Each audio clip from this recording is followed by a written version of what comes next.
Coucou les amis, et bien voilà, c'est reparti pour une nouvelle petite vidéo. Alors pour ceux qui ne me connaissent pas encore, je suis Christophe, je suis coach personnel et professionnel. J'ai été certifié dans une école de coaching spécialisée dans les neurosciences et j'ai créé un programme de développement humain autour d'un personnage qui s'appelle Faster Coach. Alors avant de commencer, je précise que je ne suis pas docteur en neurosciences comme l'est mon professeur à l'Institut des neurosciences appliquées. Euh, on va parler du cerveau, on va parler de ce que moi j'ai appris sur le fonctionnement du cerveau. Vous allez voir que parfois je vais utiliser des raccourcis. Peut-être que je vais dire des bêtises.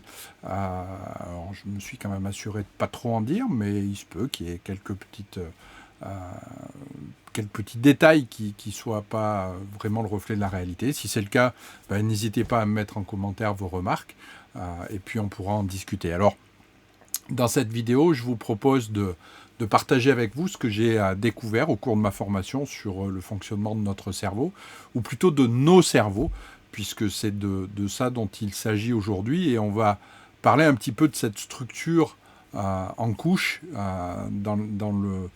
qui sont développées dans le cadre de l'évolution de notre cerveau. Et vous allez voir que parfois ça peut expliquer certains de nos comportements, et notamment ça peut expliquer quelques petites difficultés qu'on va pouvoir rencontrer quand il s'agit de communiquer avec nos amis, nos collègues, nos relations de travail. Alors, avant de démarrer, je vous propose un petit quiz. Tiens, si je vous dis 7,8 kilos, à quoi ça peut correspondre si on parle du cerveau? Alors 7,8 kg, c'est le poids du cerveau d'un cachalot. Vous allez me dire, on n'en a bien rien à faire. Alors oui, effectivement, c'est juste que, en fait, c'est le plus gros cerveau du règne animal, 7,8 kg. Alors voilà, moi je trouvais ça un peu fun, et puis on ne sait jamais, dans vos discussions entre collègues, vous pourrez placer ça à la machine à café. Ensuite, si je vous dis 90 milliards, alors 90 milliards, c'est le nombre de neurones qu'on va pouvoir retrouver dans le cerveau humain. Alors, certains disent 80, 87, 90, il y a certains qui arrondissent à 100.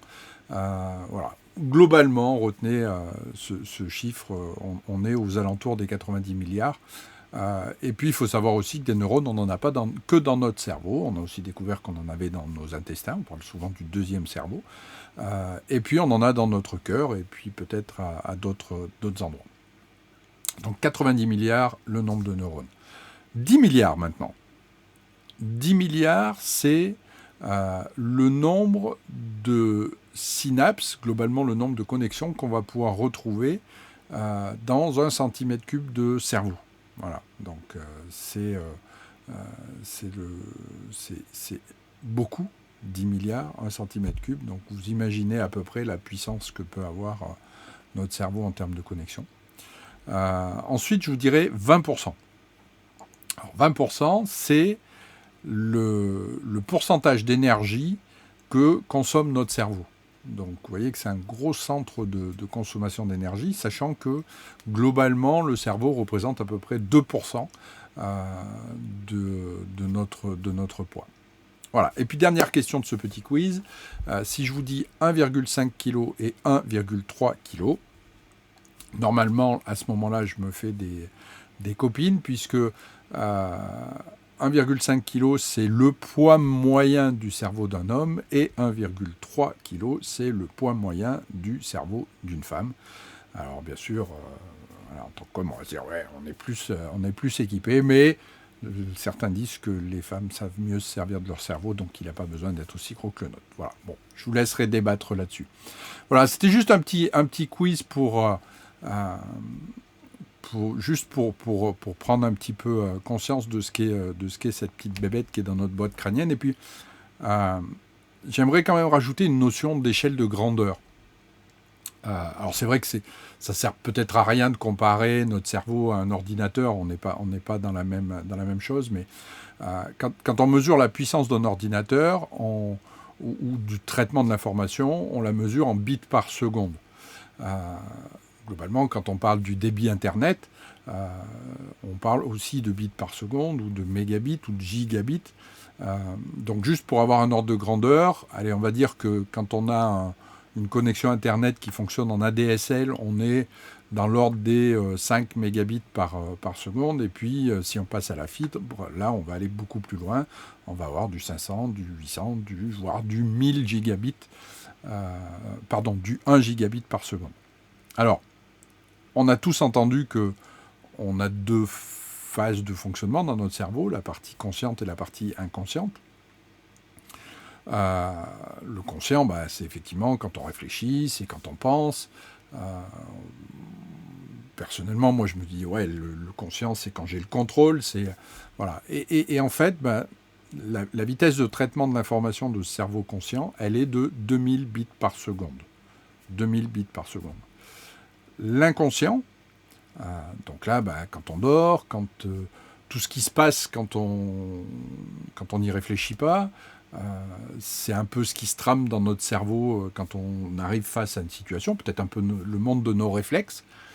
Eh bien, la vitesse de traitement de l'information, là, elle est de 400 milliards de bits par seconde. Donc, vous voyez, 2000 bits par seconde pour le conscient, 400 milliards de bits par seconde pour l'inconscient. Pour donner une image, si on prenait si on disait que le conscient, il a la taille d'un petit bonhomme Lego, l'inconscient aurait la taille de l'Everest.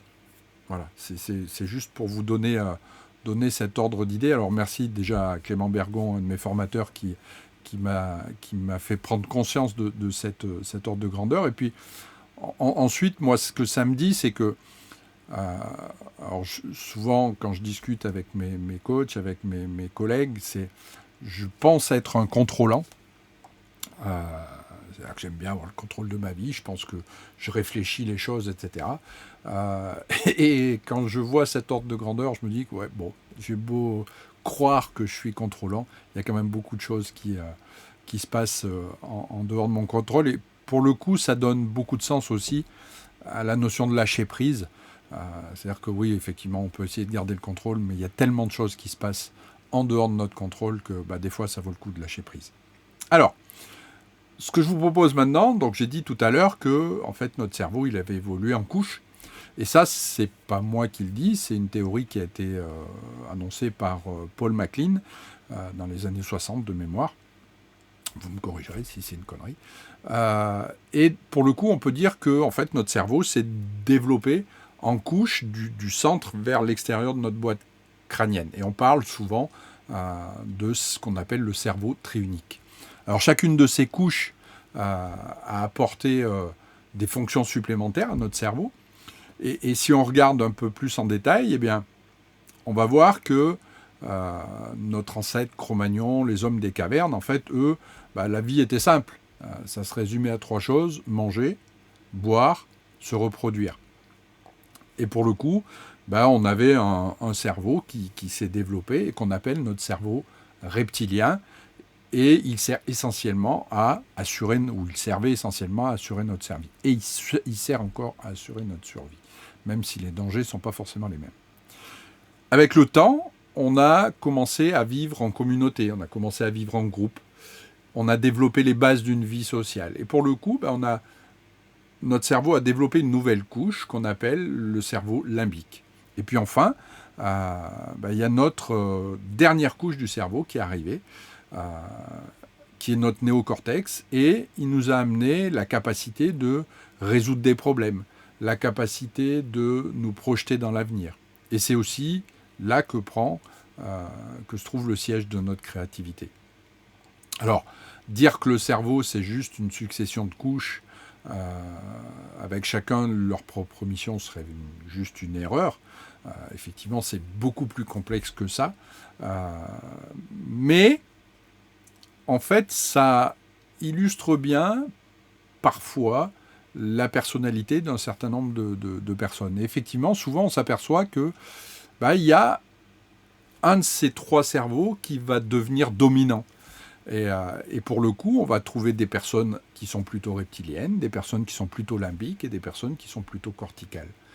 et c'est assez facile de les identifier. Les personnes reptiliennes, en fait, c'est des personnes qui vont souvent agir en mode réflexe.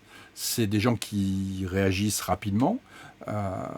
C'est des gens qui peut-être vont souvent imaginer que les situations sont des dangers. C'est plutôt des gens qui sont impulsifs, voire agressifs, et des gens qui sont plus à l'aise dans l'action que dans la parole. Ensuite, on va retrouver donc les gens pour lesquels c'est plutôt le limbique qui a pris le dessus. Et là, c'est des gens qui sont naturellement émotifs. C'est des personnes qui sont plutôt tournées vers le souvenir, vers le passé. Elles sont sociables, elles se sentent bien en groupe et plutôt douées pour l'écoute et avec une tendance à s'exprimer que si on leur demande. Et enfin, donc les corticales, là, ce sont les personnes plutôt cérébrales, c'est les personnes qui réfléchissent avant d'agir ou de parler. Pour le coup, c'est des gens qui ne sont pas toujours très réactifs et qui privilégient la réflexion à l'action. Et globalement, c'est des gens qui se fient rarement à leur intuition. Alors, sûrement, quand je vous dis ça, vous avez, comme moi, le réflexe de vous dire « Ah oui, tiens, effectivement, j'ai telle ou telle personne qui est comme ça dans mon entourage. » Effectivement, on a souvent un collègue de boulot qui est tout le temps sur la défensive et qui a plutôt tendance à attaquer le premier. Peut-être vous connaissez quelqu'un qui passe son temps à faire le yo-yo avec ses émotions et qui un jour est hyper enthousiaste et puis le lendemain est au fond du seau. Et puis ne me dites pas que dans vos relations, il n'y a pas l'intello qui a besoin de comprendre, qui a besoin de tout analyser et qui vous bassine avec ses chiffres à longueur de journée. Donc forcément, je pense qu'on arrive à retrouver ce genre de personnes. Alors la question c'est, vous, quel est votre cerveau dominant ? Alors on est bien d'accord que c'est pas parce qu'il y a un dominant que les autres n'existent pas, mais il y a vraiment souvent chez les gens un côté qui ressort. Allez, tiens, juste pour le fun, mettez-moi en commentaire, d'après vous, quel est votre cerveau dominant. Alors, pour être transparent avec vous, moi je pense, et les gens qui me connaissent corrigeront si je me trompe, je pense que je suis plutôt un cortical qui a besoin d'analyse et qui réfléchit avant d'agir. Mais peut-être je me trompe. Les gens me voient peut-être comme un reptilien. Alors, ce qui est important, c'est de se dire, oui, maintenant que j'ai identifié ça, tiens, l'autre jour, j'étais dans une réunion, et telle personne, là, c'était un vrai reptilien, il était péchu, puis il dégainait tout de suite, etc. Comment moi, en tant que communicant, en tant que participant à une discussion avec ces personnes-là, comment je vais pouvoir gérer la communication avec ces personnes ? Alors, on ne va pas faire un grand cours de communication, mais juste peut-être quelques petites astuces. Si on est face à un reptilien, la première des choses, ça va être de le rassurer, de lui inspirer confiance, et puis bien sûr d'éviter de le provoquer, d'éviter de l'irriter. C'est-à-dire qu'on va chercher à lui amener notre point de vue, à aller voir son point de vue. C'est important, et ça je crois que c'est important avec tout le monde. Pour le limbique, on devra plutôt aller le chercher dans ses émotions, dans ses sentiments. Donc pour le coup, plutôt mettre l'accent sur la reconnaissance, l'aider à trouver sa place dans l'équipe, et puis lui laisser une place pour vivre ses émotions, parce que c'est important pour lui. Et les corticaux, eux, ils auront besoin de chiffres, ils auront besoin qu'on leur amène des preuves, et il faudra aussi, quand on aura une relation avec eux, les aider à ne pas s'empêtrer dans tous ces chiffres, dans toutes ces explications. Et surtout, notre rôle en tant que, encore une fois, communicant ou manager de ces personnes, voire coach, pour certains, ça va être de leur faire découvrir que il y a cette notion de 3 cerveaux et que c'est pas parce qu'il y en a un qui est dominant que les autres n'existent pas, et qu'on va pouvoir solliciter et les aider à solliciter chacun de leurs cerveaux. Alors, pour finir, vous l'avez compris, vous le savez sûrement déjà, que notre cerveau, c'est une machine passionnante, qu'il y aurait beaucoup à dire dessus. j'aurais juste fait une petite vidéo de quelques minutes, mais on pourrait faire, et j'en ai pas la capacité, j'en ai pas la prétention, des grandes théories sur le cerveau, mais effectivement, les recherches nous montrent tous les jours des choses nouvelles.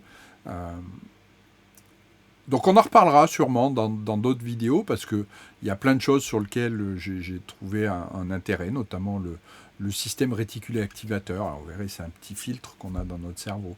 Un jour, quand vous aurez bien digéré que je vous ai dit qu'on avait 3 cerveaux, je reviendrai, je vous dirai qu'en fait on en a 4, et on verra pourquoi. Et puis, toujours lié au cerveau, on peut aller voir du côté de nos émotions, on peut aller voir du côté de nos croyances, on peut aller voir tout un tas de choses sur nos fonctionnements, etc. etc. Voilà. En attendant, donc, je vous invite bien sûr à me faire vos retours en commentaire, me dire quel est votre cerveau dominant. Et puis, bien entendu, si vous voulez rien rater de ces vidéos et si vous commencez à vous intéresser à mon petit monde, abonnez-vous, partagez cette chaîne, mettez la petite clochette là pour être alerté de la publication de nouvelles vidéos. Alors pour le moment, j'arrive à peu près à me tenir au rythme des lundis, mais on verra.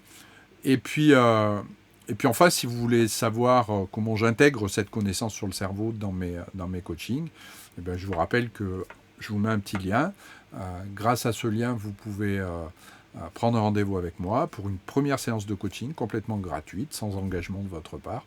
Et on pourra échanger sur ma vision du coaching, ma compréhension du cerveau, etc. Voilà. Je vous dis au revoir. Je vous fais plein de gros bisous. Et puis, prenez bien soin de vos cerveaux. Allez, à bientôt. Bye bye.